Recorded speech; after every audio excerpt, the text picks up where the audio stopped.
Hello, and welcome to another edition of the Daily Bolt with your host, Dr. Jeff Tilley.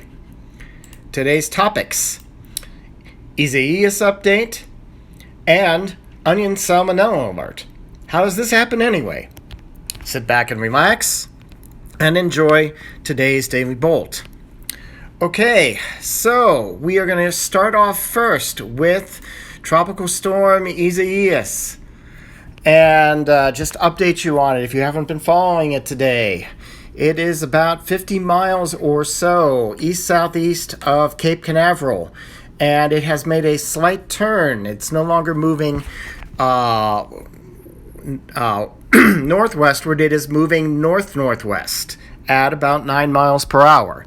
And this is a very slow turn that's been expected for days as it's approaching an area of upper-level low pressure that is advancing from west to east across the U.S. continent, and it is on the periphery of what we call an upper-level, high-pressure area, or ridge, which is centered over the western Atlantic.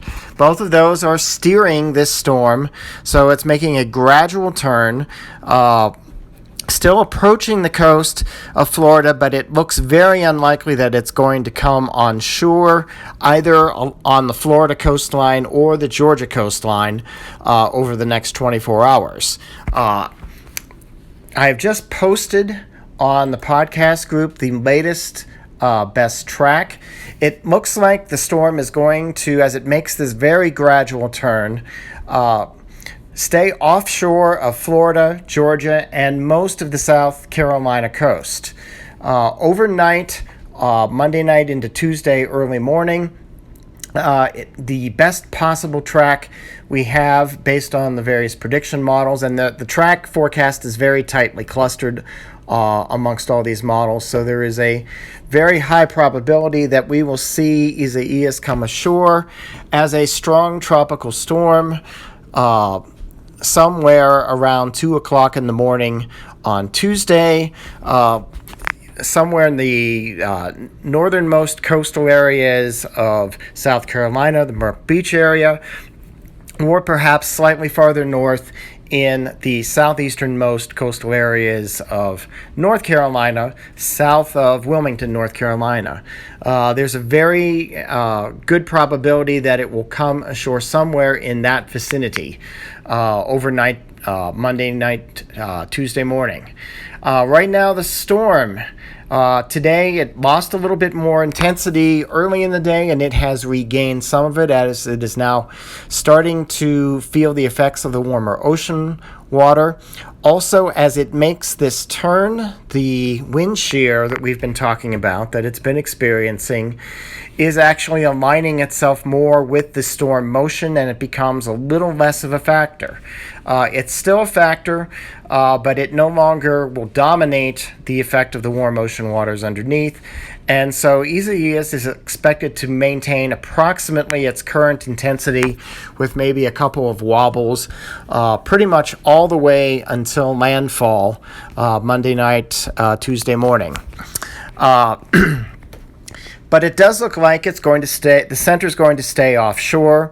The strongest winds will stay offshore, but there have been reports along the Florida East Coast, the Southeast Coast in particular, now coming into the Central Coast, of tropical storm force winds, both sustained and wind gusts.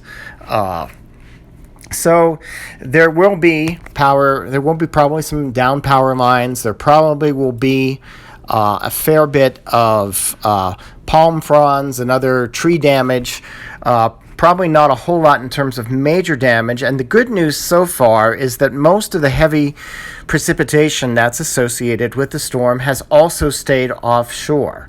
So the effect of heavy downpours of rain has been minimized so far. There will be storm surge effects as it goes up the coast.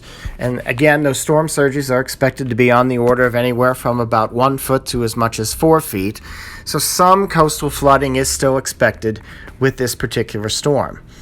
Once it goes inland on Tuesday, it's expected to stay inland for a good chunk of the daylight hours on Tuesday. It may emerge across Chesapeake Bay late in the afternoon and continue to accelerate northeastward as it heads up into the Mid-Atlantic, New England, and into the Canadian Maritimes. We'll keep following Isaias as we go through the next few days, but by Wednesday, Isaias is probably not going to be too much of an effect for the U.S. except for northern New England, and we'll certainly have some other things to talk about by then.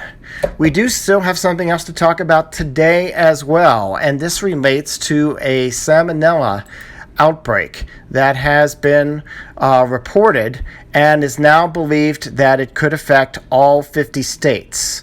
The recent outbreak that has been striking various states, it's primarily apparently linked to one major onion grower in California. They grow the onions and they pack and ship and supply them under a variety of brand names. And I'll go through those in just a bit, but they are recalling all of their onions. The Salmonella outbreak actually has been traced solely to the red onions so far, but because this company does pack other types of onions, white and yellow onions, and sweet yellow onions in the same facilities, the recall's for everything. And the recall basically includes the brands Thompson Premium, TLC Thompson International, Tender Loving Care, El Competitor, Hartley's Best, Onions 52, Majestic, Imperial Fresh, Kroger, Utah Onions, and Food Lion. So be very careful. Pay attention to the announcements. The groceries are going to be pulling the onions out of the stores, off the shelves, pretty much immediately. Given that this company ships all over the country, this could be a widespread Salmonella outbreak. And so this begs the question, and I didn't know the answer either. How could Salmonella really cling to onions?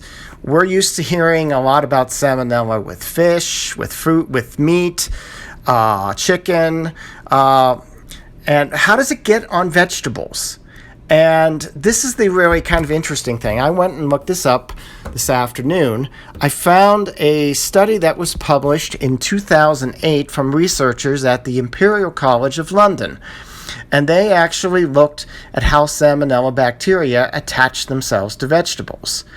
Salmonella have very interesting structure. They have these little kind of stringy appendages that are called flagella, Flagella. And these flagella apparently can not only be used to move around, but they can also be used to cling to a harder surface like a vegetable leaf, a salad leaf, lettuce, and things like onions. I won't say it acts totally like a suction cup, but it has some similarities in terms of how it's used. And the researchers at the Imperial College found this out by genetically engineering some Salmonella bacteria that did not have this flagella. And they observed both the regular Salmonella and the genetically engineered Salmonella. And it turns out that there's no evidence to support that the genetically engineered Salmonella without the flagella stick to anything. In fact, they have trouble moving around since that's what they use to move around. So it's really these flagella that appear to be the mechanism by which Salmonella can stick to vegetables. And this is why we have this great onion outbreak. So something hopefully you find a little bit interesting today on top of the Isaias news. We'll be back tomorrow with another edition of the Daily Bolt. That's it for today's Daily Bolt. I'm Dr. Jeff Tilley. If you're on the East Coast, make sure you're ready for Isaias over the next couple of days. And if you've got onions, if you're not sure where they came from, maybe you should throw them out. Sorry about that. I like onions too, but it's better to stay safe. And so, me telling you to stay safe today is not just about COVID, it's about onions. It's all for now.